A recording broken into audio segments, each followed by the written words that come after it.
This is not coming.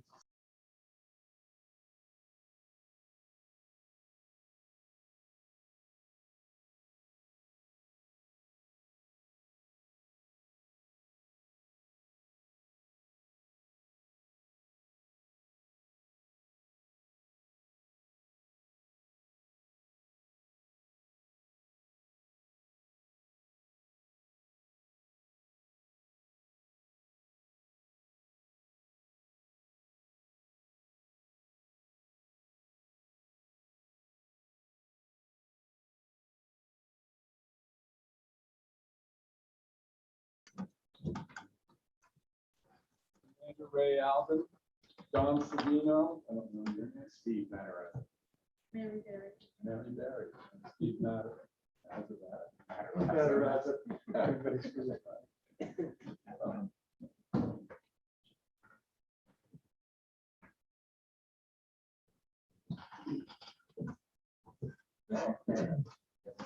Thank you. Okay. You're welcome. The American Legion would like to present the certificate of appreciation, which is greatly presented to the Greene County Legislature in recognition and sincere appreciation of outstanding service and assistance which contributed to the advancement of the American Legion programs and activities dedicated to God and country. Presented by Greenville American Legion Post 291, Department of New York, on this 8th day of November, 2021.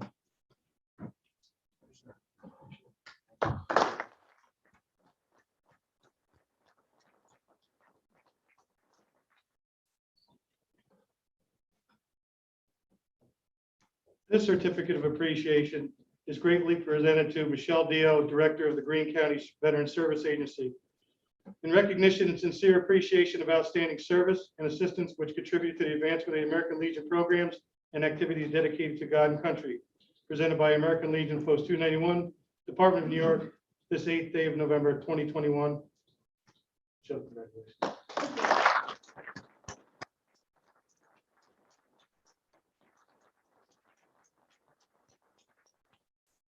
We also have the commander of the Greene County American Legion, Sam Mazzello.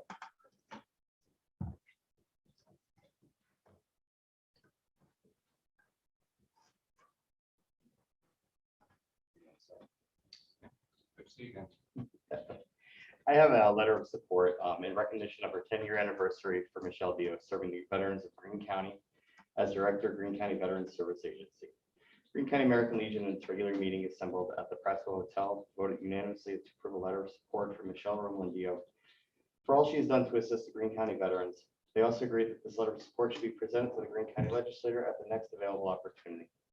The Greene County Veterans Service Agency, under Michelle's direction, has helped countless veterans throughout the county with support and benefits that they unselfishly earned through their service in the armed forces of the United States. She makes herself available and works tirelessly on their behalf. For that, the Greene County American Legion thanks and supports her and her office.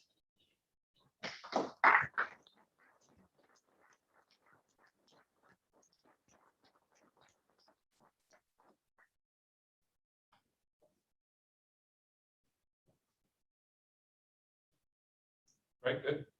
Yep, that's everybody. And thank you from the legislature to all of you, our veterans here tonight and everywhere around the world for your service.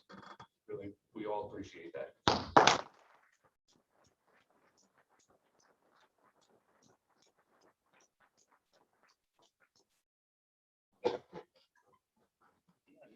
And Ed, your first guest on Kevin Keaveney canceled late just before our meeting tonight, so he will not be here to present this.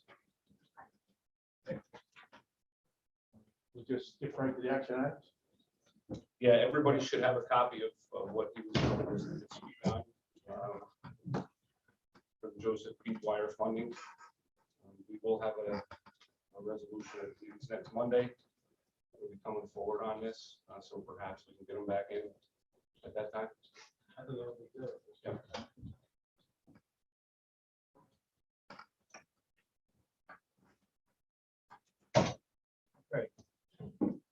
Going right to the proposed action items. Action item number 1, supporting Operation Green Light for active military service members and in transition to civilian life. Handle. Rivera. Okay, Handle, Rivera. Any opposed? All in favor? Aye. That's carried. Resolution in support of workforce housing in Tannersville and allocating funds. Move that. Second. Before we vote, are there any questions on the floor? There are a lot of people that have come here in support of the resolution from the mountaintop, from the business community and our government, and from Rocco, which would be the entity which would work through this process. They're here to address you if you would like. They're here to answer any questions if you would like. I just want to make sure that what is being requested is well understood, and I would hope that it's supported. So, I got a question, Larry. Sure. The housing itself is 80 units. It's going to be in one location? Who's answering the question? who would like to? Good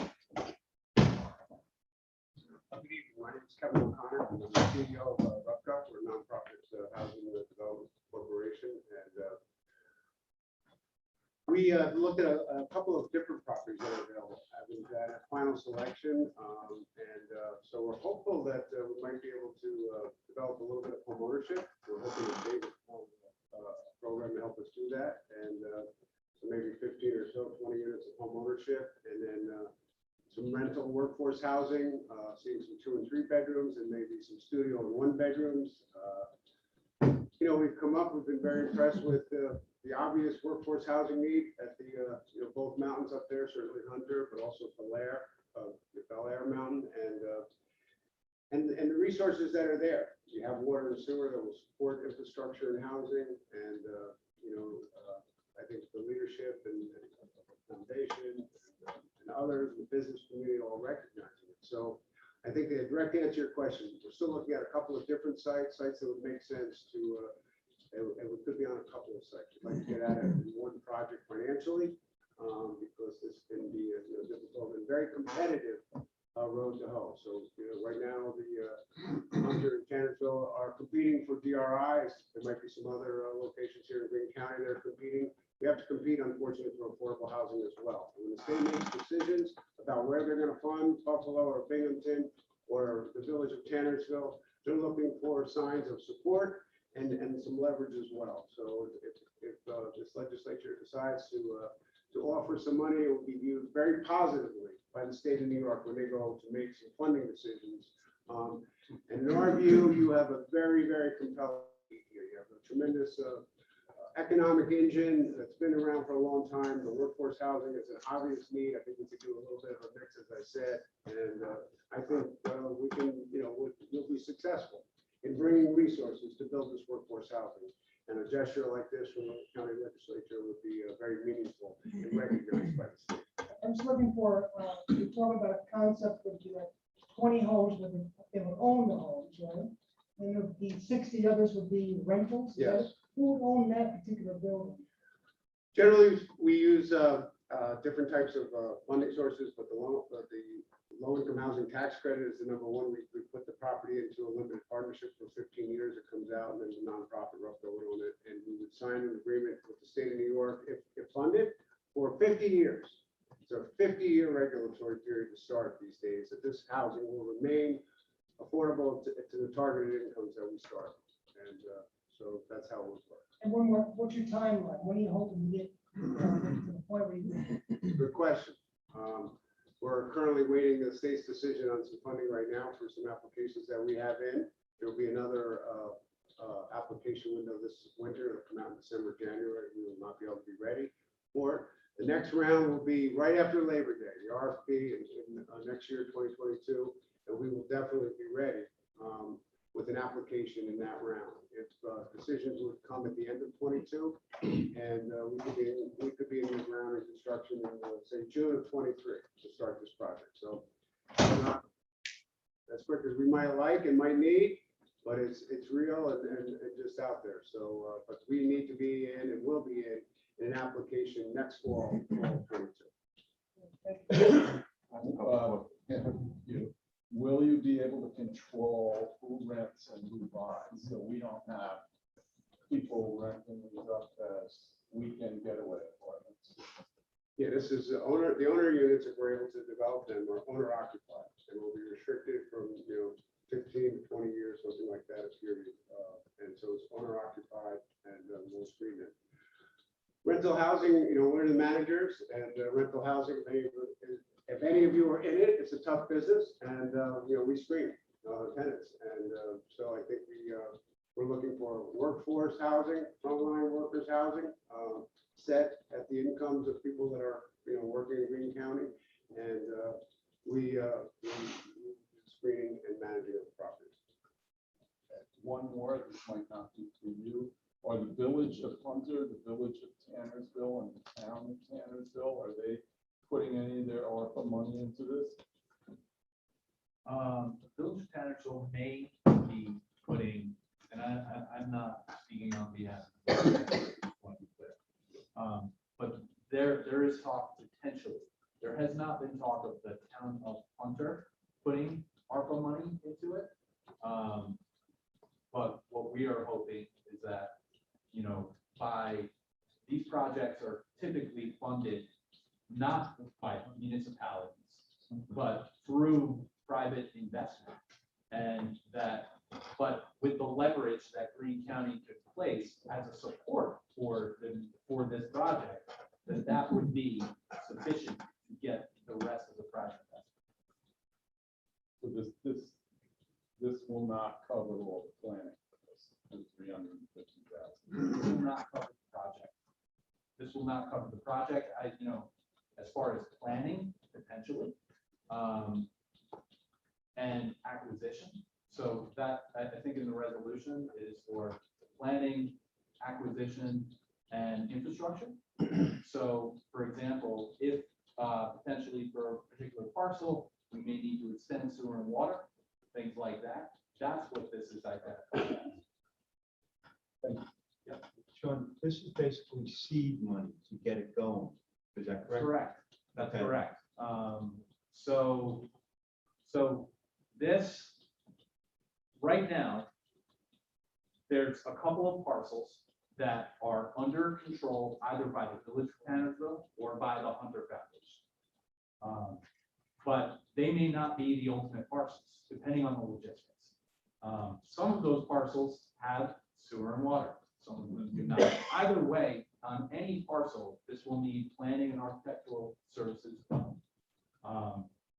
And as Kevin mentioned, this leverage, right, counts really highly on the application for the state low income tax credits. This amount of money that is being discussed goes a really long way.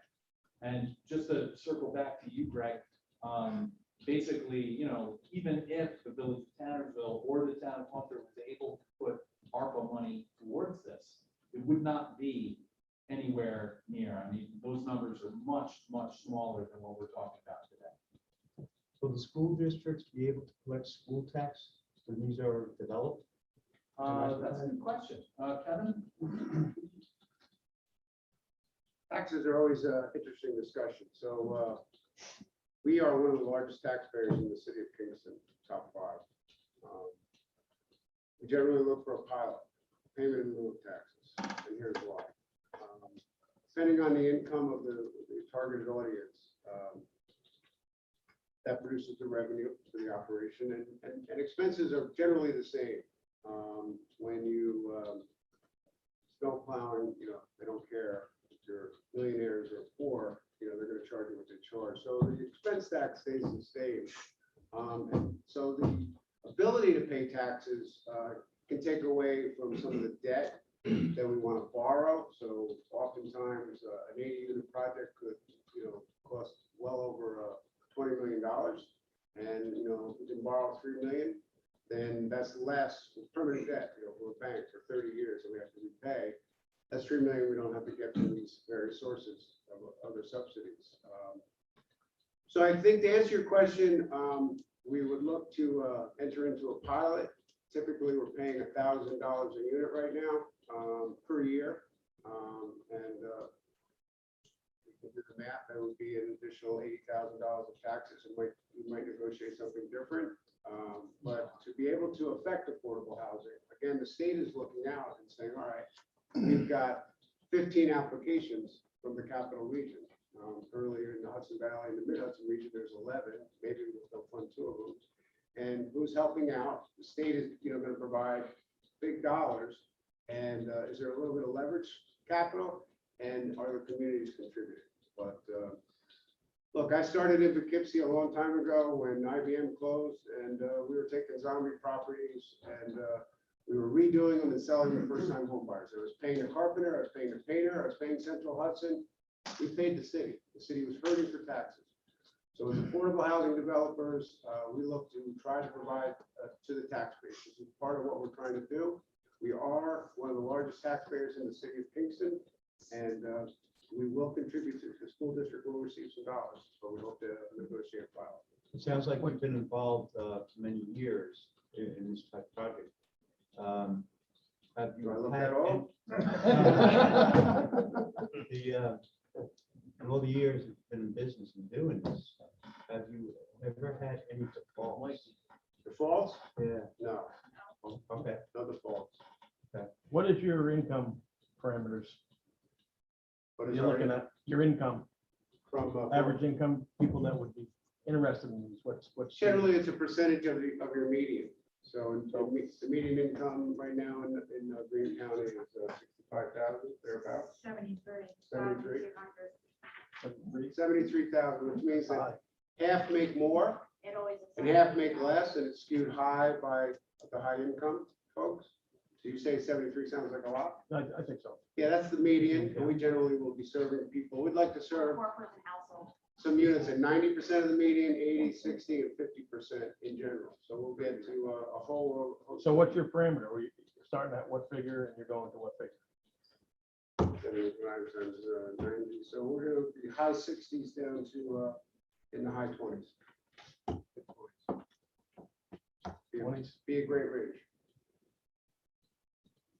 Just to, just throw a little bit about the school, and not on the tax aspect of things. I believe I may have mentioned this at my last meeting, but we had the superintendent of schools contact the Hunter Foundation, look for housing for 2 employees. 2 employees that had just been recently hired, a guidance counselor and a math teacher.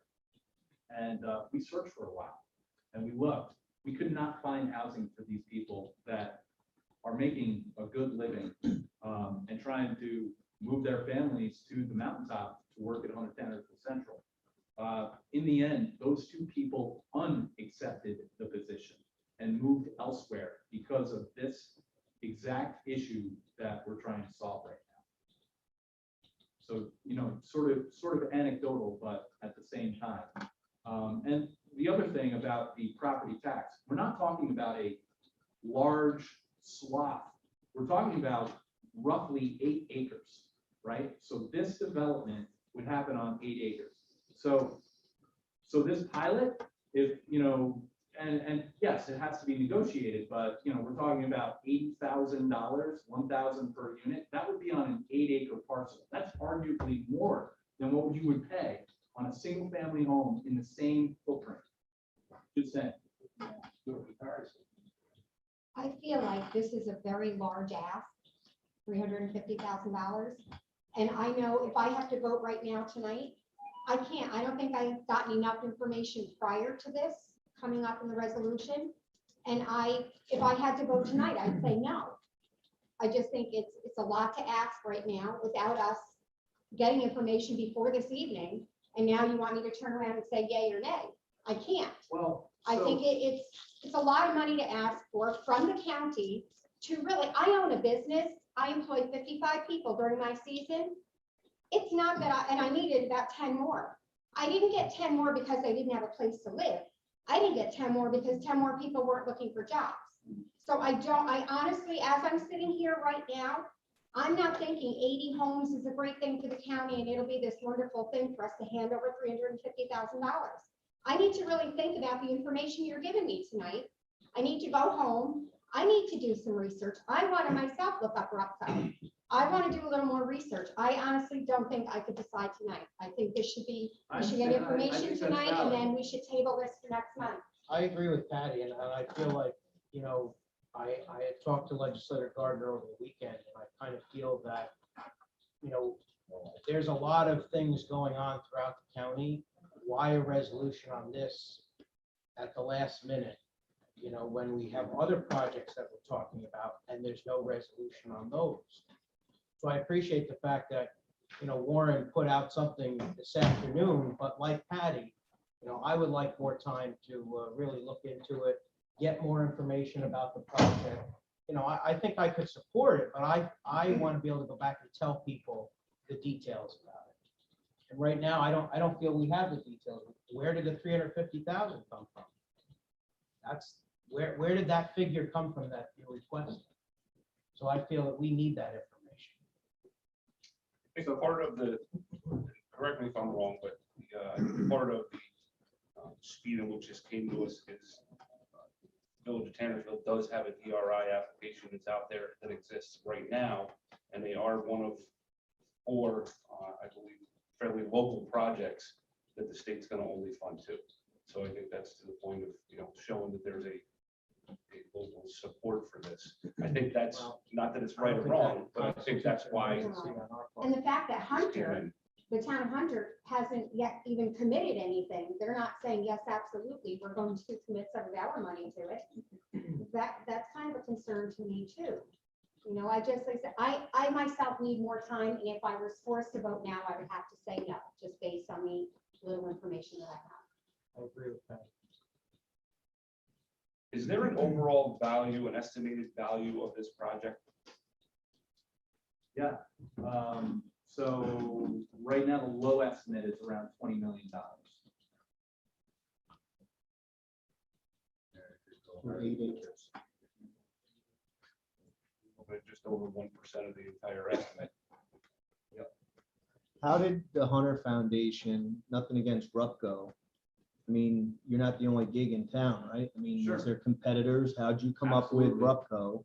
Good question. And to just ask us to relinquish money, I mean, what are they doing? Are they investing in themselves instead of saying our interests? I mean, can they open up their books where we audit them to make sure that you're giving money to a responsible company to hold the best interest of everybody up there and on the mountaintop, but as overall as residents of Greene County? Sure. So let me Because the question I have, Sean, is some people are asking, why would you give money to subsidize when the people that are working just as hard all around, their taxes are not being subsidized? So whether they're living in a house and their median income's $40,000, but yet they're going without to pay the insurances and taxes on their parcel, what justifies somebody else, whether they're a shaker, baker, or candlestick maker? Why isn't there a developer privately applying for this to get the subsidies from the state and the federal government? I think that's a fair question that I don't know the answer to, right? Why isn't there more private developers doing it? So to start at the beginning, we went through the DRI application. The Hunter Foundation sponsored that DRI application, wrote that DRI application, and submitted that DRI application on behalf of the Village of Tannersville. What is DRI? It's the Downtown Revitalization Initiative. The And block grants. basically, Block grants. it's a program from the state through the REDCs. Typically, it's been $10 million all in for one community in a region. We're in the capital region. So we have applied once before. The last time we lost to Schenectady, we were the smallest community to ever apply, and we were encouraged to apply again because we had a really strong application. So as part of that, though, that process, you got to go through this amazing community engagement session, right? So you got to do all these surveys, you have public meetings, we had them all. And the top issue in our community was affordable and workforce housing. So this isn't something that we are just saying like, oh my God, we should do this. And we're not benefiting from it directly. Our community benefits from it. But this is something that our community has desires for, and clearly living there, I I speak to the businesses and I work there, I know what the issue is. So that's number one. Number two, about how much the Hunter Foundation's invested over $50 million over the last 10 years. Not on this, but in other things. And all of that is documented in the DRI application, right? So for every grant Village of Tannersville has gone through, we throw our match into that. So they've got about $2.5 million roughly in state for capital projects, Rip Van Winkle Lake, the Pocket Park expansions, but the Rip Van Winkle Lake taking up the large majority of it. The Hunter Foundation counts all of the match that we utilize for that. And that's $50 million of philanthropic donation. Couple that with the Village of Tannersville. So we get audited every year, you know, like as far as like looking at the books, it's out there. Okay, so the other question is, how do we procure Rocco? So we put out what is called a request for expressions of intent, just like an RFP. So basically, it outlined the issues. It showed, basically, it painted the picture. And I can share that with you. But basically, it painted the picture of what we are as a community, where we are located, what our demographics look like, and why we think we need this. And we had probably 5 people respond, 2 developers and 3 consultants who then would want to find a developer going through the consulting process. I have familiarity with Rocco. I believe Greene County has familiarity with Rocco. Their office is right down the street. And we felt like they were the strongest applicant. They put forth an amazing application back to the Hunter Foundation. So then in collaboration with the Village of Tannersville, we were like, yes, these are the guys. These are the people. So that's how we selected them. It was a formalized process. And we've met with them many times subsequently and feel like they have the best potential to do this successfully, as they have an amazing track record of doing this elsewhere.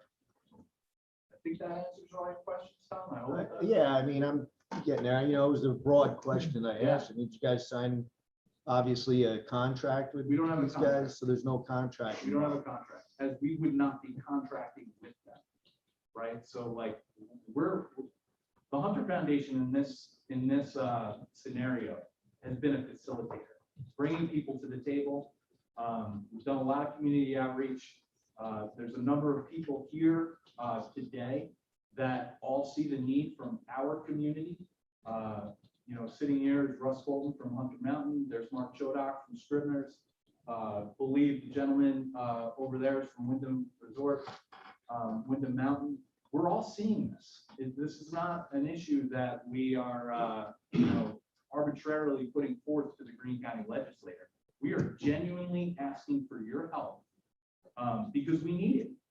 And we think that the county should be at the table for this. Greene County subsequently also received the largest amount of ARPA funding, which this is eligible for. So as far as the most amount of leverage, yeah, we went right to the top and we asked the big guy first. I hear you. I hear you have the need. We've heard it before.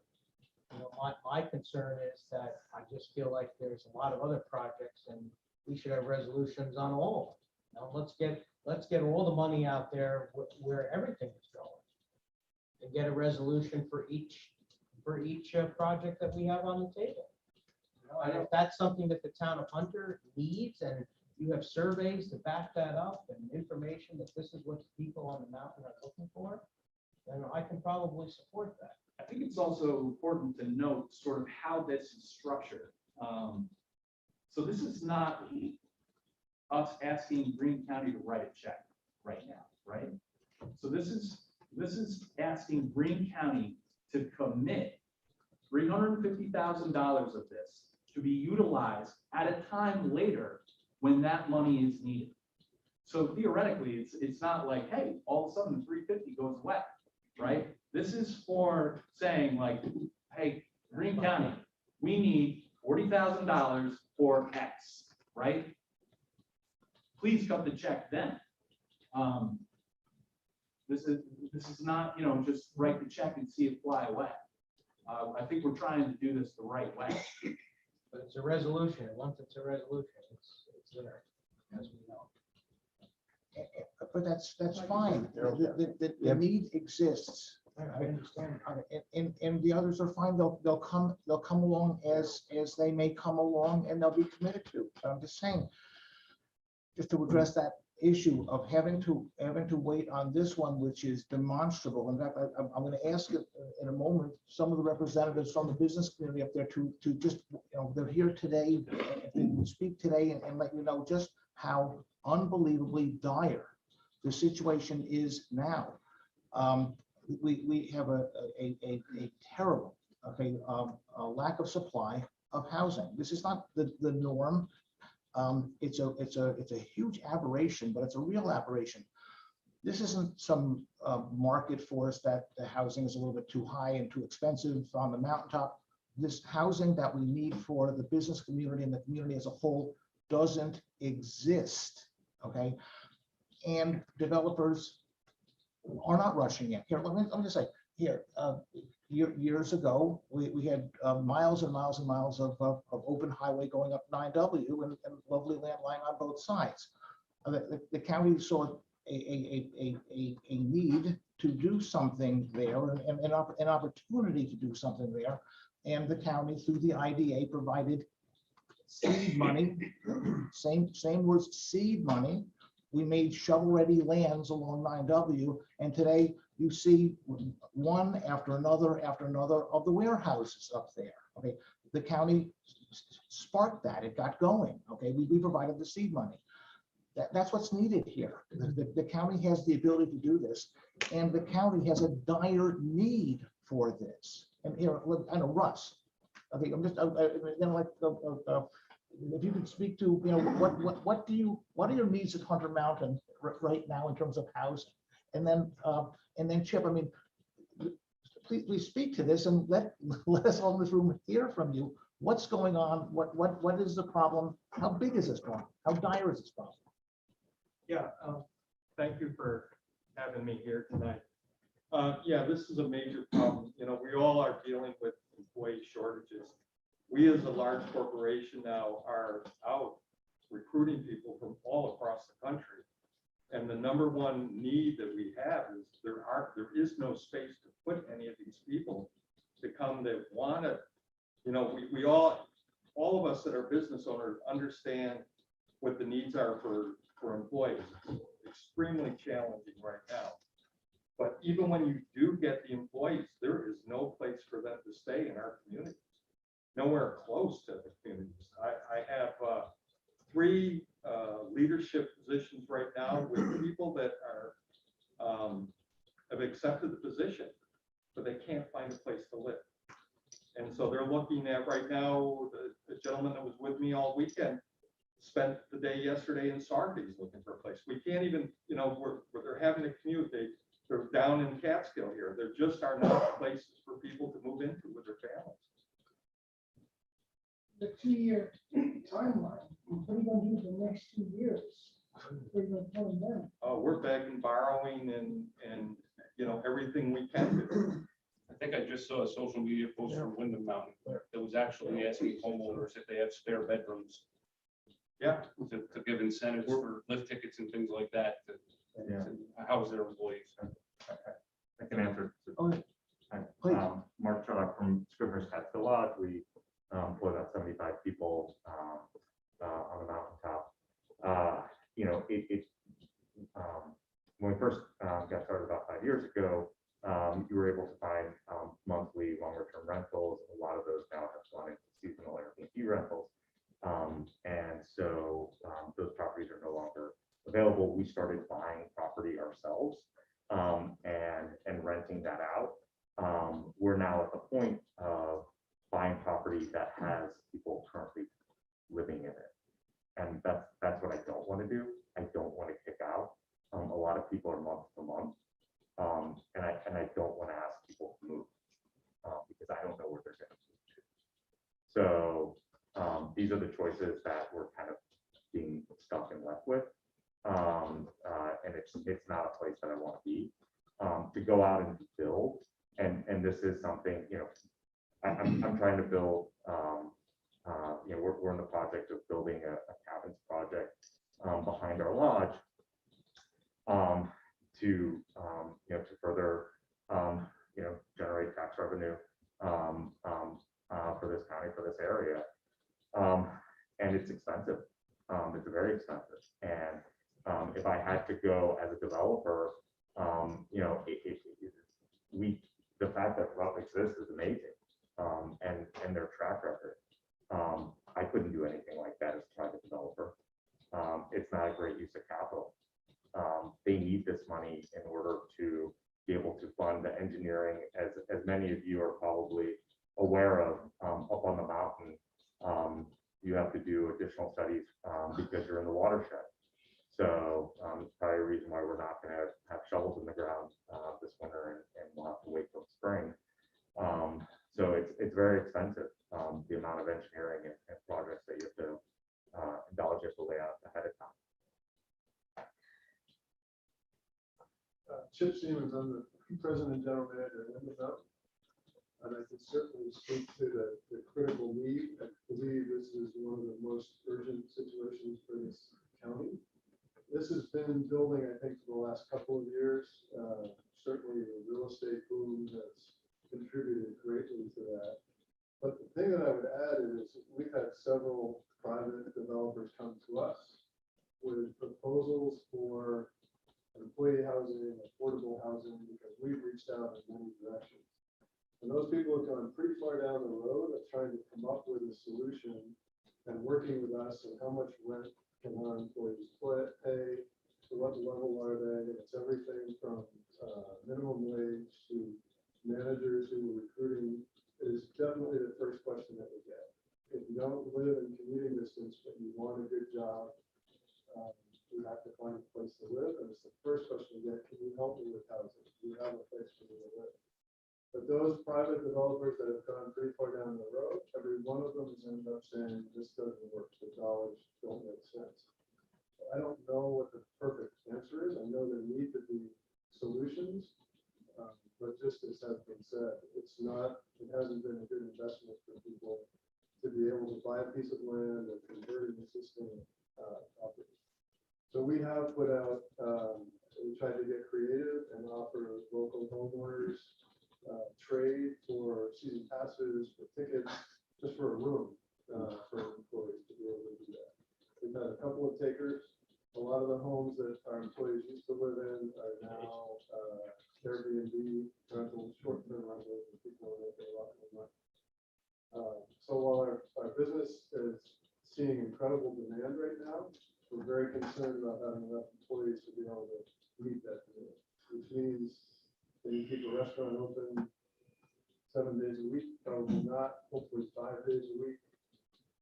You know, every level of our business at a ski area, we're in the lodging business, the food and beverage business, retail, rentals. So we need employees for each of those. And you can't cut back any of those services if you're going to offer a full service ski area. So we hate to have to think about not being able to open the chairlift because we can't hire lift operators, a restaurant, or cutting back on whatever those services are. So we are trying hard. We're still reaching out to people and trying to work with them with different proposals. And so far, this hasn't happened. And this feels like long term right now is a desperate situation that we're in. You know, we'll figure it out whether we have to transport people there. You know, to do whatever we can so we don't have to cut back on services. But we certainly support any help that encourages further help. And I would think, or hope, that there would be more projects like this in the county to be able to support the businesses that I think are so critical to keep going. So thanks for your consideration. Well, actually, I was just going to kind of reiterate what Mark was saying, that it's not that 10,000 new jobs have opened up on the mountaintop with this Airbnb craze. They're buying everything from shacks to houses and they're renting them out. And people that have houses that they rent out to families now, they're kicking the families out, telling them, you're done, you gotta go. People are uprooting their children, everything else, just so these Airbnbs can operate and make money. And it's really very dire, like you're saying, like everybody's been saying. The housing up there is all Airbnb. There's no more, I'm looking for a place to rent, anything. It's bad up there. It's like I said, we're not gaining jobs, we're just losing workers because they're losing their houses. Zero housing. And the local people cannot afford to buy where the housing market is. I think part of my confusion is if this has been an ongoing problem, why hasn't Hunter Mountain built some housing for their staff? Why hasn't Wyndham Mountain built some kind of housing for their staff? I think that's why, if this has been such an ongoing problem, I think that's maybe where I'm a little confused, that now all of a sudden it's so dire that we need to get the county to give up $350,000. 12 to 18 months since the pandemic. Yeah. It just started and it's not ending.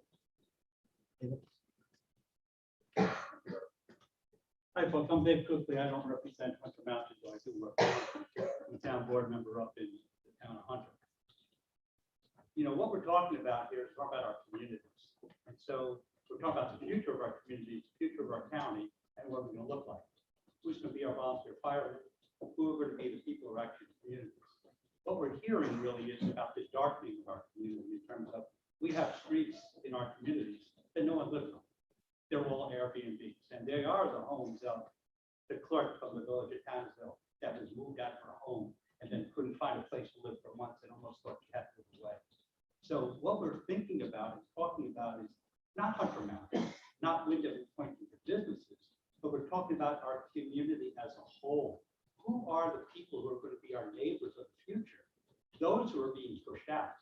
So it's not just folks who work at Hunter, Wyndham, it's the folks who work in the restaurants. It's the folks that are on Main Street that are being all pushed out. And so similar to the models that you have out in all the Western states, where you need to work in the county, you need to have a paycheck to prove that you can live in these types of housing, that's what we need to be looking at. We're all slow coming to the table. It always happens. Most of the time in life, we're all reactionary. We're not visionary. But on the mountaintop, that's what's happening, and it's reached a critical stage now, where people are turning down their jobs. And not just upper management, but all kinds of folks that want to come to work in the restaurant from the people who are developing them on Main Street. They can't live here. They've got to come in from outside. And the problem is, they can't afford to commute. They want to move their families here. And so we need to be thinking about our communities and not just where the businesses. We're losing our communities. We're losing that firemen. We're losing those folks. The volunteers that keep us all alive. No, that's just not nice. So all of those things, just going back to your point, right? All of those things, and I think everyone here has just illustrated, demand is through the roof. The market within the 12 to 18 past months has just completely taken the housing market in a completely different direction. And we're being pulled apart. And I'm really happy that David just mentioned the volunteer fire. You guys may have seen it in the Daily Mail. We had a major fire in the village of Hunter this past week where our manpower is so low right now. We had to call Catskill, but we had 8 companies who all are going through, with the exception of Catskill, I want to be clear, but mountaintop companies that are all going through this manpower issue. That's a wholly separate issue, but it's related to this. If we don't have the people, the bodies that are going to the school, going to Tops to buy food, living in our community, we're not going to have volunteer firefighters. We're just not.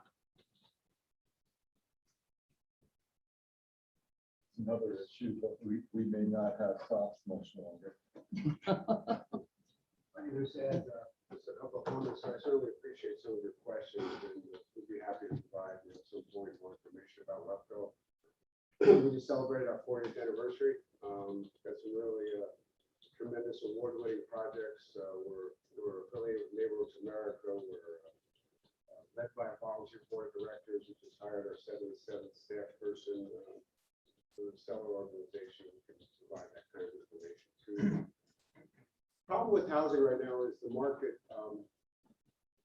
as you mentioned, with the private development, it costs more to build than what the incomes will support. So not only can Wyndham or Hunter not build housing for the workforce, the private sector can't do it. There are many in the private sector who will come and also apply. I mean, what you guys have is a great opportunity. We're very excited about the opportunity. We think it's a very well-articulated organic need. You've got some water and sewer infrastructure. You've got some support. Others will come and do that, but they have to compete for the subsidy. We need subsidy. We have to apply for it and compete for it to make the economics work. No one can make the economics work. We can't. The private sector can't. Employers for employers, nobody can make it work without granting of some tax credits and some subsidy. That process is extremely competitive, and we are one of the few nonprofits that are successful at it. It's dominated today by the private sector. And there are private sector developers that will come here and do it. Plus, right now, develop construction and the supply chain issues, getting enough labor, it's just crazy. And so you got to get the subsidy. So that's what it's about. I think you guys have a great opportunity with a real articulated need for workforce housing, the kind of requisite supports that would do it. We'd be excited and honored to play a role and help do it. It's what we do. We're excited about doing it. We don't roll with one thing. We create different types of things. We have award-winning artist housing. We have award-winning. We just created the first net zero for living energy-related project, and we're winning national awards. But you have a great thing. But whoever comes and builds this housing needs to compete and win the subsidy to make the economics work. And the 80 units, it's not going to cure everything. It's a start, and I would encourage you to keep going because you have some, and you have a great place to live. Not only do you have jobs, but it's a great place to live. So I would encourage you to keep going down this path of getting involved, being more intentional, trying to attract developers, compete for the dollars, and that's just my recommendation. So thank you. What's the private investment compared to the public investment on a typical unit? It's a little, so basically, the federal government provides the tax credit, and the private investment is buying a dollar for dollar. So, the private investment is, 70% of the cost. But they do receive tax credits from the federal government to do so. So it's a bit of a. And what about the subsidy? That's usually coming from the state, and that is generally tax dollars that are paying for that. So it's about 20 to 30% of the project is being paid for the subsidy there, more tax dollar, and then the other is private investment buying the federal tax credits. Would it be possible for us to get a copy of the grant that you're filing with the state? Just, I would like to, like I said, I would like to be a little more informed before I just sign off on $350,000, because we all have people we have to answer to, So I would just like to see what you filed with the state, what you're looking for through them. I think it would help educate me a little bit more on this, and because I would like to not have to make a decision on this right now. I need more information. I can't just, I just can't say to my constituents, yep, we just signed off on $350,000 without really knowing what we're talking about. That's just how I feel. I agree. I would like to get a copy of it too.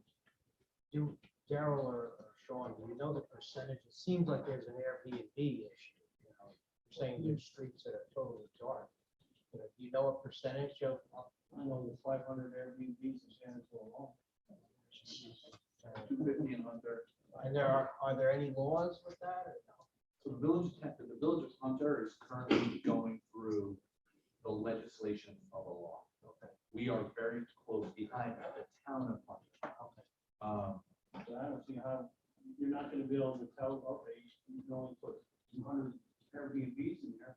People are buying these houses and, you know what I'm saying? If you just bought a house and you wanna. But it seems like that's the real issue.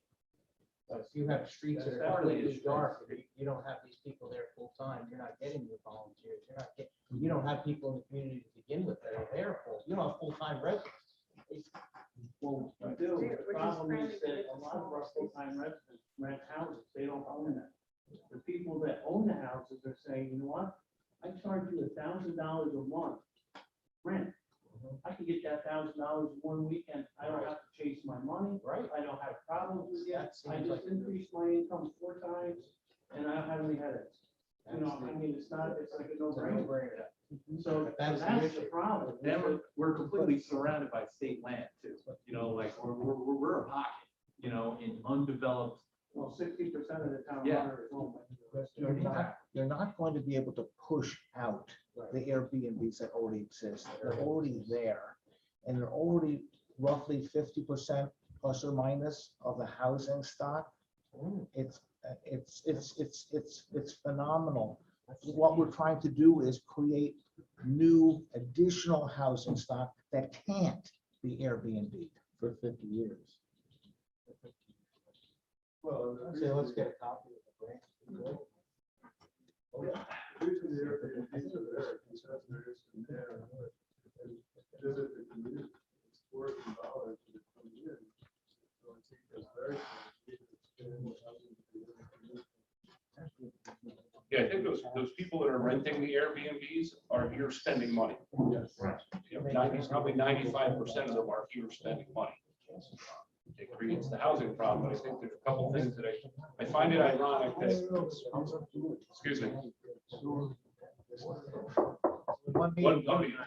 I find it ironic that the Airbnb is certainly a big issue up there, and yet the mountaintop needs to reach out and effectively create homeowners that are going to be short-term rental places as part of their solution to see if that will work.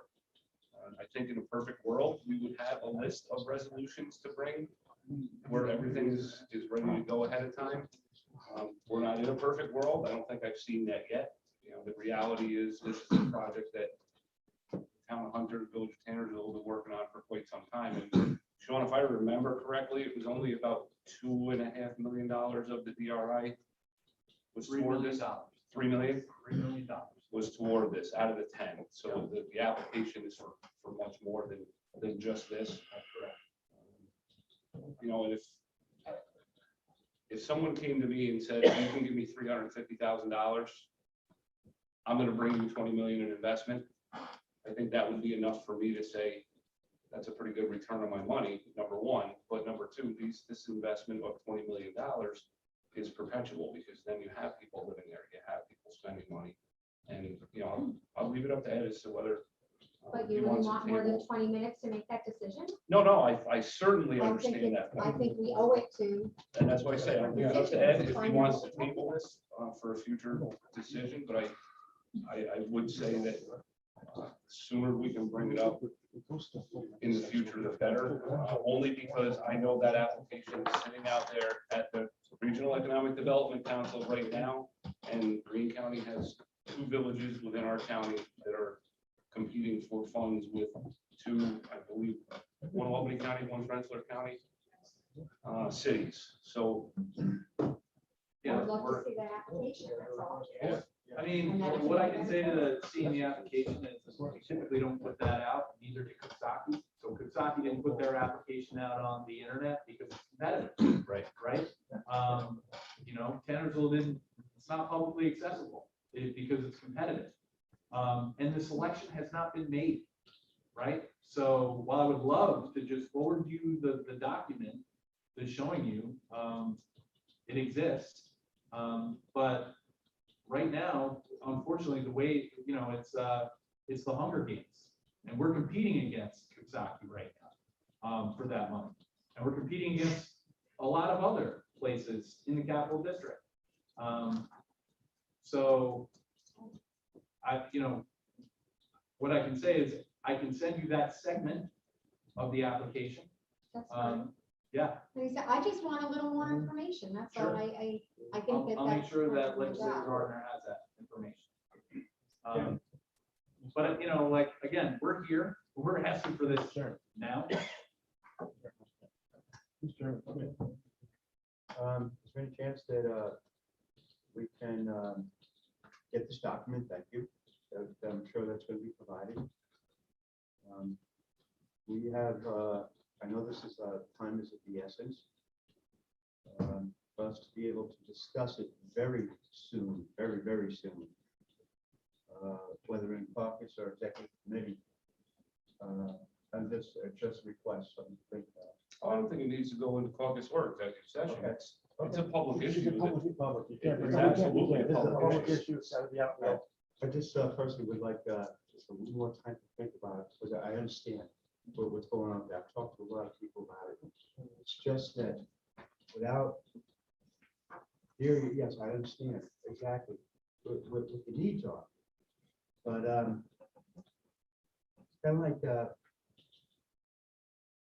without knowing more information, and just, throwing money at a problem without more concrete information. Now, there's similarity, maybe, would be with totally different issues, but New York City school districts, it was always throw money, and that did not work. The problems never got solved. Well, I see the need. I definitely want to see the need. support I this definitely see the also, need. so It's I one would more like to Yeah. see that, I also just want to to, say yes. I get it, but at the same time, like, I also want to temper our expectations, right? So in this application, we outline the need, just like we're doing right now, in a narrative. We have very broad estimates for what the housing solution could be. And we've identified parcels. Everything else has everything to do with the rest, the $7 other million, right? Because there's about a dozen projects that are not affordable housing within that application. So I guess what I'm saying is basically, I understand you are asking for more, and nobody's asking specifically for what that is, right? And I'm telling you right now that we don't have a lot. We don't have a lot right now as to this is going to seal the deal for you. But I want to know where did the $350,000 come from? That would answer the question for me. Why is that on the resolution? That's all, and then let's talk about all the rest of the projects and get all the information. So what Matt's saying is, he's said this numerous times here tonight. He wants all the projects out in the open, and then he'll support this particular project. That's what he's saying. What assurance can we give Matt tonight that? Well, I want to be able to defend $350,000. Well, yeah, but you're saying you want all the projects out here tonight. I want to be able to defend everything. Right, you want to see everything. That's what you're saying. That's And you correct. said, if you see that, then you're gonna go along with this and support this, once you find out where the 350,000 figure came from. That's what you're saying. Not to That's exactly. beat a dead horse here. Where did the money, the monetary number come from? Right. All right, so I'm okay, you could have said $1 million. The bottom line is, it was the 11th hour. When did we get an email on this? You more or less had to find Well, out this has through, been under discussion. This has been under Okay. discussion for a couple, at least. no 3-4 months. resolutions and No, what's but it's coming been under before though, discussion. Harry. But they're at what's end here. They are. This has been yeah. and I they get bring a that, but lot of money nobody, into how the many county. times have we met in the last 2 But- months from the first time we heard of But it look at the until it's brought mountaintop. to Look us at now? Look at what the mountaintop brings into Greene County. That's Come on. irrelevant, Harry. No, I don't think it is. I don't think it's irrelevant. I think that an investment of $350,000. No, it's the in that- communication of it landing on your lap and finding it on the website on an agenda 36 to 40 hours before we stepped in this door here. Understood. With a lack of communication, where only certain Well, people who were called. That's Listen, all I'm if he saying. could get. So in says- order to digest this Right. and make a sound decision on behalf of everybody, Understood. that did not happen. Understood, but he's telling you, Sean is telling you, he's not gonna get you the information, because there is no information that's gonna make you happy. But Harry, He's we telling you. had I'm not saying 20 I'm not minutes happy, to Harry. absorb Right, the but- information. But what he's 20 minutes. telling you, he doesn't have any more information to really give you. I mean, I can. give This you isn't an some- attack or a slight against That's what he's anybody. telling you. Yeah, no, I get it. Listen, You know, the this isn't personal, but it is because it's where we live, right? The $350,000 number is percentage of the overall total project estimated preliminary costs, right? So we think it's gonna be $20 to $30 million, right? That's on the high end, right? At $350,000 per unit times 80, right? We're talking big numbers. So it's a very, very small percentage, and that's how we came to with that number, right? There's not a study that we did that says, hey, we need to get 8 acres and we need to make 80 units, right? That does not exist right now. As part of Rocco's process, they have to do a market study. That's part of their application process for the state subsidies and the low income tax credits. That's going to be black and white. But what we hear from, and I think you guys probably all hear it too, is we hear from our community. And they're saying, it's like, I got no place to live. Literally today on the phone, 2 people being totally removed from their homes within 30 days. They have no place to go. And we're not, the Airbnbs is a separate issue, it's related, but this is directly, like if this existed, there's 2 families that today I would have been like, we're gonna get you over, contact with Rocco, we'll get you in. Like, this is where we need to be. And so, big picture, yes, we can get you more information. I think you all know that the need exists. 350,000 in the grand scheme of things is not a large ask. I'm asking for you guys to do it tonight.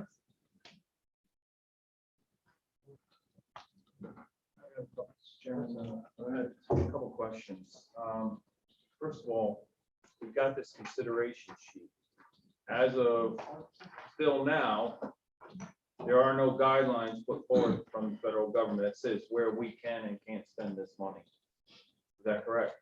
There are no final guidelines from our That goes for all the towns, existing villages, draft does support workforce housing. So I think it'd be foolish to release any funds until we have that information in hand. Secondly, Sean, on the mountaintop, what's your graduating classes out of Wyndham and Hunter Mountain, Hunter schools? Yeah, they're small. They're small, right? We've had a declining population at graduation levels. That's the workforce. So this has been happening for over a decade, easily. Now, when you're in business, you damn straight better long-term plan. You want to stay in business. And now we're at crunch time, okay? And we're struggling. Secondly, the people that are getting kicked out of their home, these homes, where's the soul of that owner of that home? Yeah, good question. Where's the soul of that? Right? So they sold that house, right? Somebody from the mountaintop, whether they lived there for decades or centuries or whatever, said, I'm out of here. Sold it to a guy who then decided to Airbnb it. And he took the money and ran. And so now we've got proposed tax dollars that we have to be paid back through this ARPA funding, which is just appearing out of thin air. Then I'm going to pay your state income taxes, which are going to fund some of this. And then you got federal income taxes, which are going to fund some of this. Where does it end? I mean, the labor situation will not go away just because somehow we have some housing. New York State in general. This is a process, man. It's also, it's an issue, that you have where you have destinations, resort destinations. I get that, but I can tell you right now, you're going to be bringing people from out of this country to work at these mountaintops. Sure. When I grew up as a kid, all my friends, every weekend they were heading up to these 2 mountains to work for the weekend. Sure, but look, when I came up here 5 years ago, 6 years ago, very different, and it's still continuing to change, right? We're bringing people from the city who are coming up here and living, and where are they living? They're living an hour's radius, right? A lot of them are Catskill, Saugerties, Woodstock, Hudson, Germantown, They can't find, a lot of it is you can't find housing up on the mountain. We're providing it for them, but now I'm looking at providing it at the cost of of other people that live up there. I mean, and part of it is you have to have dedicated housing that you can't. I'm just saying, there's many people in business that have done that and factored that into their cost of doing business. And if people aren't gonna buy your product because the product costs a certain amount to pay for that, well then. But I'm confused. So you're saying it's on the businesses to provide housing? There's many businesses Yeah, that and provide that's housing what for their employees. And I do that, okay? But it's gotten to the point right now where you're basically saying, I have to pick out existing dwellers. Do you want me to do that? Where's they gonna live? Where's my soul?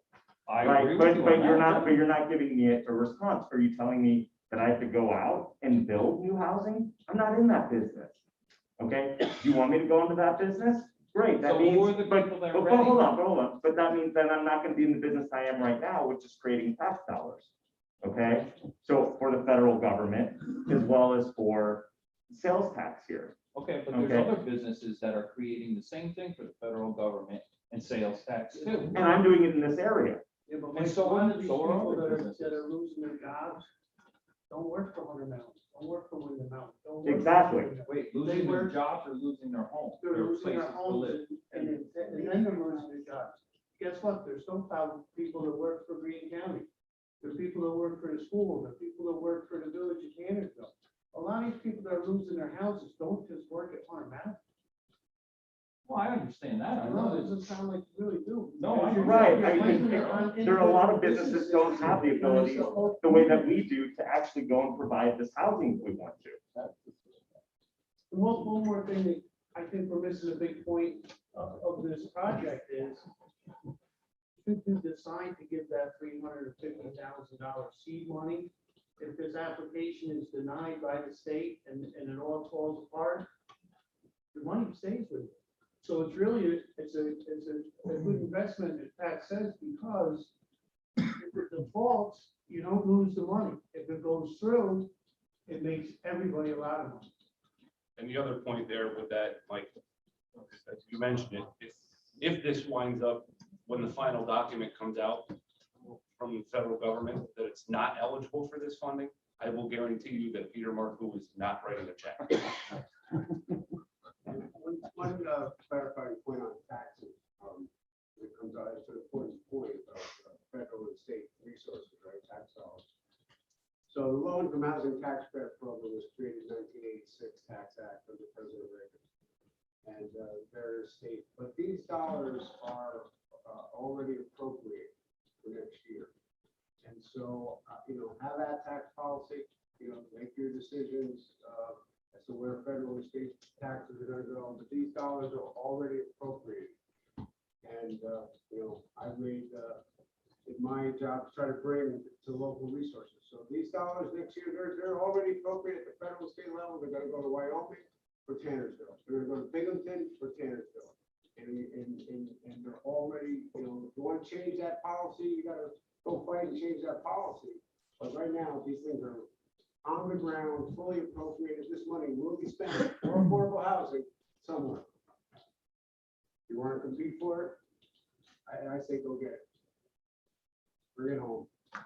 So, Mr. Chairman, you have a. Well, have some requests. yeah, it's either call for a vote or call for a special vote next week. It's either call for What vote or table it. guarantee, what information do we have that ARPA actually will cover workforce housing? I mean, that's in the original text? I think it will stay, but it's still in draft form. If it doesn't stay, the money will not be dispersed. If it doesn't stay, the money can't go anywhere for that. And if anyway. they, and the seed money, why is it a grant resolution? does This not may come be a good through, thing, there but then is no payment. This is the sum money. So why is Correct. this a resolution but nothing else is? That's my question. Because this one is ready to go. I think it's It's unrealistic up to and ready to expect that go. everything will be ready all at once for us to vote on. I just think that's unrealistic. I disagree. But I don't think it's unrealistic to have part of the application that you want to see, get more information and bring this back. I know we're gonna have another special meeting for county services next Monday night. Is that a possibility where you might get the information that you want? Is there any assurances you could give Matt that his resolutions will be coming forward? Just I said don't, no. I don't even know if all towns have submitted anything I at mean, this point. That's what he's asking. I don't think you can have everything ready to go. No, I'm not saying everything at the same time, but some kind of an insurance, that's all. I mean, our ARPA money is to be expended, committed through 12/31/24, and should be expended by 12/31/26. 4 and So 26. Right. If this is We're the not in first spring domino, though. We're not in spring. No, I understand. We're I'm just trying to, But we trying to got get an that answer here. document today trying around to 3 break the o'clock. link. Well, I was asked to submit log with the jam. conceptual ideas that we have discussed, Right. either internally or at this board, on where the eligible ARPA money can be expended. We have received $4.5 million already, give or take, of ARPA money now. Housing is definitely an allowable expense. The other 13 towns don't have a Hunter Foundation to bring a project together either. Otherwise, we might have 13 applications. And in the grand scheme of the 9 million, when I was first approached, this is 1% or 1.5% of the project total, but it scores points in the application process, which is, doesn't put you above the competing grant applications because you have local support. And commitment tonight does not write a check tonight. Right. I would feel comfortable, we have another meeting next week. Let's digest the document that Warren sent out today at 3 o'clock. Let's digest the resolution that we got over the weekend, and have some time to talk about it. That's all. I'm good with that, and I feel like I could support it because you have surveys to back it up, but that's what people want. Jeremy? Yeah. I can live with putting this off for a week.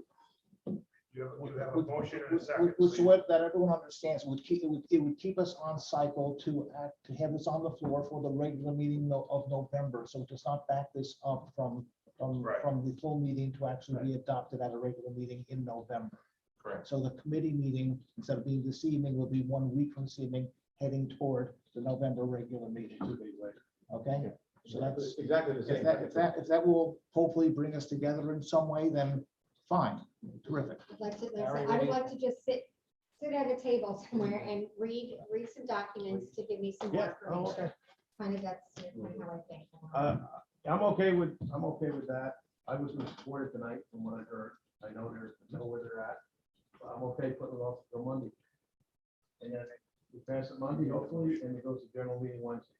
I think we have votes either way, but I will support tabling it. We had, who made the first and who made the second? I made the motion. Mr. Larry Mayor, seconded. Mr. Gardner with the second. Are both legislators willing to? Yes. Table it? Yes. Yes. All right, table it until next week then. Would there be a special meeting of the committee on that? Right. Okay, well, that was easy. Yeah. You didn't lose control. Every one of those issues is going to get the scrutiny. That's possible. Yeah, so charging along here to propose action of item number 3. Very lost control. Authorizing Commissioner, Greene County Department of Social Services to execute annual mandated court ordered contracts and/or memorandums of understanding on behalf of Greene County. Overbach. Mover. Handle. Handle, I'm sorry, I didn't hear that. Handle and Overbach. All in favor? Aye. Any opposed? Motion carried.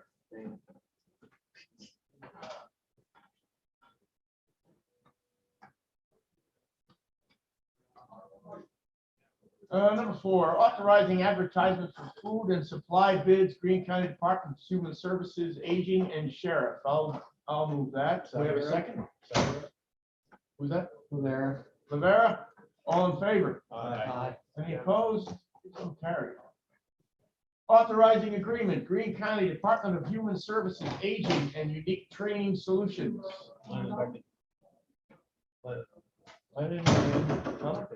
Lennon and Keller, all in favor? Aye. Any opposed?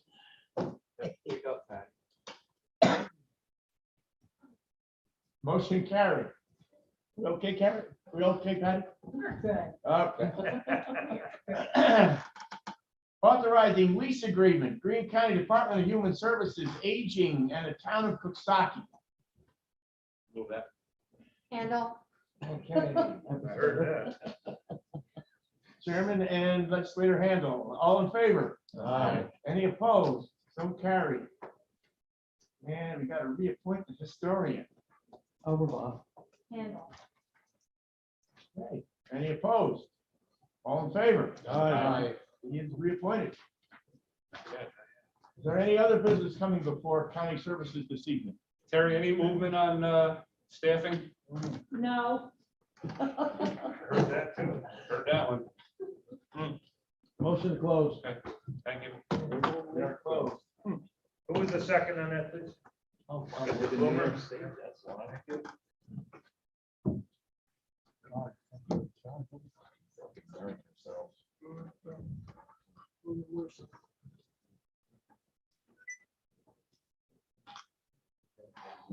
Thanks, Gary.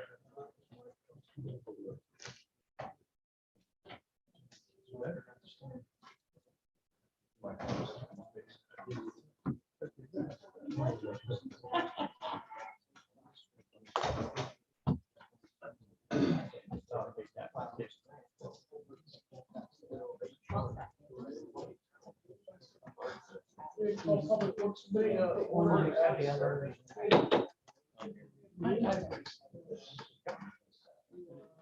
Why can't they fire?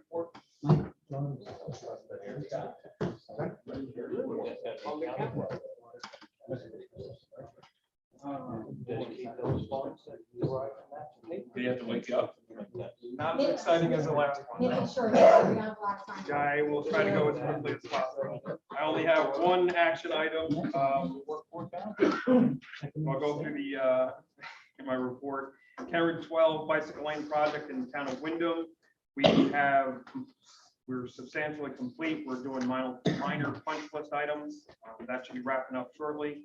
County 6 Spruceton Road Bridge in Lexington. That's wrapping up as well. That's substantially completed. They're completing their punch list as well. 83, 22, and are both scheduled for spring of 22. County 40 and Bridge in Maple Crest. That is, we had a scoping meeting. Hopefully in the next couple of years, we'll have that project going right away. The cost up when that actually is going to occur. Timberlake and Bloomer Road as well as spring 2022. Henry 17, we had good news last month. We opened that road. Just to give you an idea of how well Evergreen Mountain Contracting did, they mobilized on September 20th and they opened traffic on October 26th. That's 5 weeks of complete construction. That is incredibly quick. We have a lot of people to thank for that. Greene County Soil and Water, Joel DuBois and Chris Langworthy.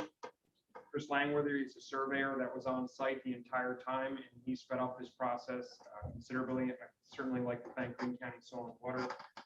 Also, Legislator Linger and Thorrington for pushing the state to get this permits. We and Mr. Lennon, they pushed the state to get these permits and get the road open. Sorry, Harry. That's all right. I'm used to it. Yeah, I was more Army Corps. Treat them like a foreman. Did receive all 4 of our plow trucks last month. And they are being registered right now. So hopefully we can get them on the road before the snow flies. They're all going up on the mountain. All 4 of them are going on the mountain. Yes. Anybody to drive it?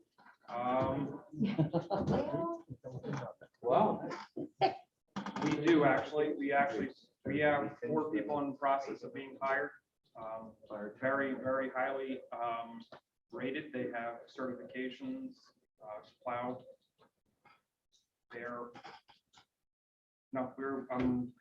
We're lucky to get these 4 individuals on board. So we're going to try to get them on board as quickly as possible. But we do have an issue. One of our younger employees resigned and is going is moving away to another position. So yes, we are in the same boat as everyone else. Luckily, we picked up four people. We're still short. Yes, that means we're not gonna get to drive them, Mike. Good news Mike's a on volunteer. we have the 4 additional trucks, tandem trucks are in production. That being said, we don't know where in production they can be held up at any time. Hopefully it goes smoothly. We can get those additional 4 trucks in March, hopefully. Solid waste division, it's the single stream recycling that we started roughly 3 weeks ago. We've done 630 tons to date. That's a tremendous amount of single stream recycling. It's doing incredibly well. Our heavy haulers are very, very, very happy the fact that we are allowing them to dispose of their single stream at our facility. I think that single stream building that we have proposed and plan on building is going to be a huge success. So hopefully we can get that rolling as quickly as possible. We're taking more plastics now. We are currently at the status quo with the plastics. The heavy haulers are picking up. We are in the process of collecting the additional types of plastics, yes. But right now we haven't put it out. Oh, it's out. That's it. That was a big issue. It was a big issue for people, so we are moving to that. Correct. To that direction. Yes, we are slowly moving in that direction. That's yes. what I'm asking. Yes, Thank you. that was always the goal, yes. The proposal that's on resolution is for the additional engineering services for both Hunter and Kuksaki. That's what's on the floor right now. Just a quick update for our salt. It has not changed. It's actually American Rock Salt won the award, and it's $52.60 a ton. So that's good news on the salt for this winter. That's a state bid. Correct. Right. Didn't change from last year. Did not change. Right. What's Carver doing with all that salt up in Ravina? I have no idea. Is he selling it to municipalities directly? He does sell it. He sells them not to municipalities. We all buy it on state contract. It's delivered. Who he's selling it to, I'm not sure. I've driven up past on the thruway just as everyone else has. I have not seen their buildings as full as they did a couple years ago. Yeah, they're behind. So no, they.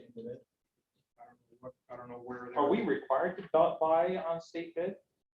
No, we can put our own bid up. Cheap, you won't find it cheaper. Right. I'm just saying, I mean, You won't find who's it. he selling it to then? I think that's a distribution spot for the state.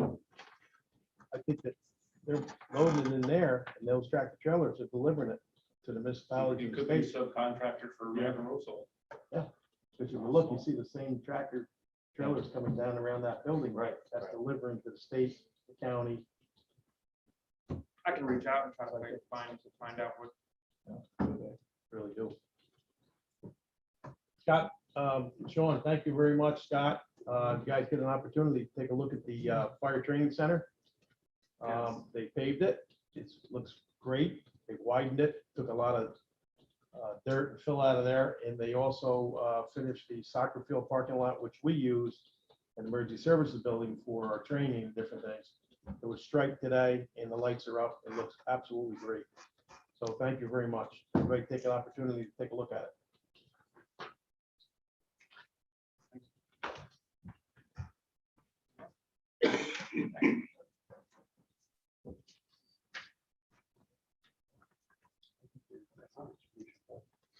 Oh, one last thing, we are doing a composting survey. Did that get up on the website? It is going to be on the website.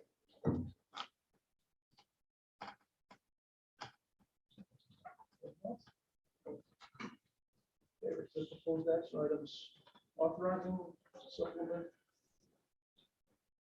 supplemental proposal number 1, the Barton and the Judas EPC for additional engineering services necessary for solid waste transfer station. Modification and improvements. Scott, what's the move on the Kuksaki transfer station? The relocation for Kuksaki transfer station that's in this resolution. Is there any information on that? It's not relocation, it's the rehab and reconstruction of Kuksaki. Does that need to be changed? This says relocation of the Kuksaki transfer station. Yeah, we are not changing address. No, It's we're a not. reconditioning, the same as we did for Hunter. I have one question for, did we vote on that yet? Not yet. After we vote. Does that need to be changed? I have a question for the. Yeah, it's not meant to change physical location, it's meant to rehab Nothing to do with this. the existing, and I'll defer to parliamentarian or chairman if whether or not the term relocation is ambiguous. What's the complication in Kuksaki? Soil. That's It's supposed to be reallocation of funds, not relocation of a new. Amendments to the geotechnical evaluation to the soft soil resulting in the relocation of the new Kuksaki transfer station. That's how it's written. We moved the building, it's not a different address. So it's a relocation of the building on the same site. Correct. Okay. I think that makes sense then.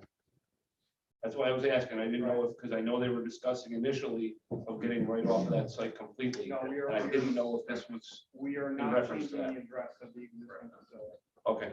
I think it's all right then. Thank you. You got a motion. You got a motion in a second. Right? Yeah, Jim. Yeah, Martinez, Hobart. All in favor? Aye. Opposed? So carried. My question,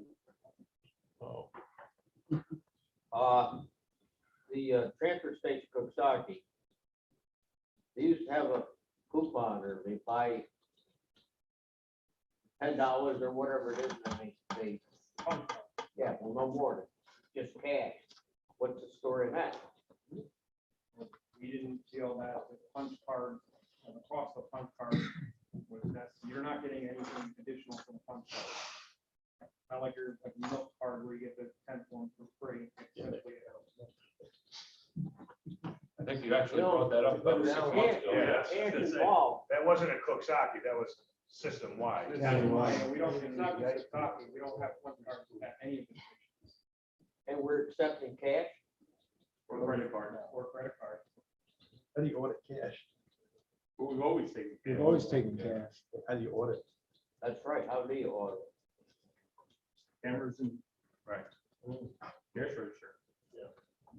That's why we went to the credit cards. Right. They do take a debit card now.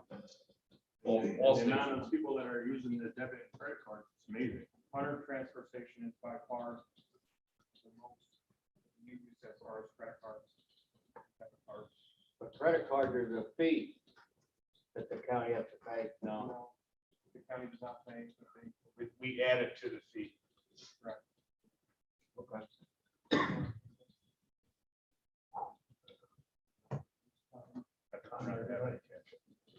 Yeah. Anything else? Motion to adjourn. I'll second it. Wrong. Let's go. Yeah, go on, let's go. Question.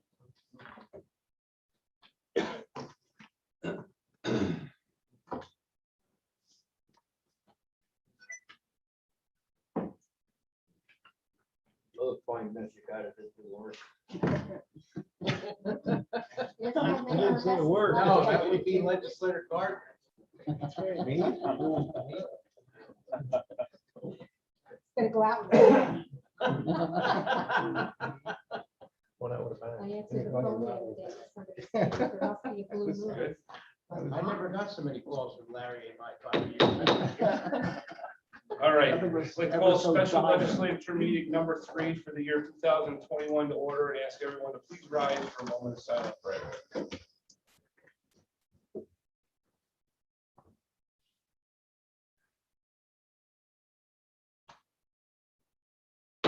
Thank you. If you join me in the Pledge of Allegiance. I pledge allegiance to the flag of the United States of America and to the republic for which it stands, one nation, under God, indivisible, with liberty and justice for all. Tammy, roll call, please. Mrs. General, We'll go right into the single resolution for tonight's special meeting.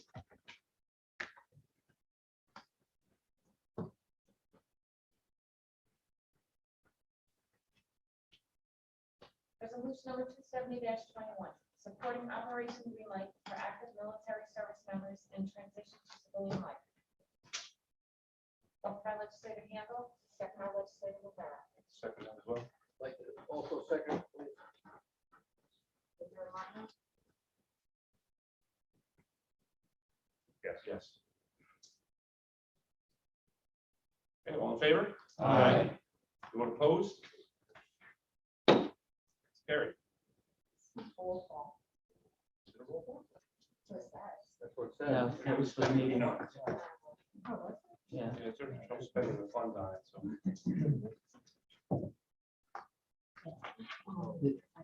Now, is this, Call and roll, which we already did. that? Chairman, does this go with, I mean, this whole transitional service, is this separate to? It's separate. Separate. Yep, this is separate.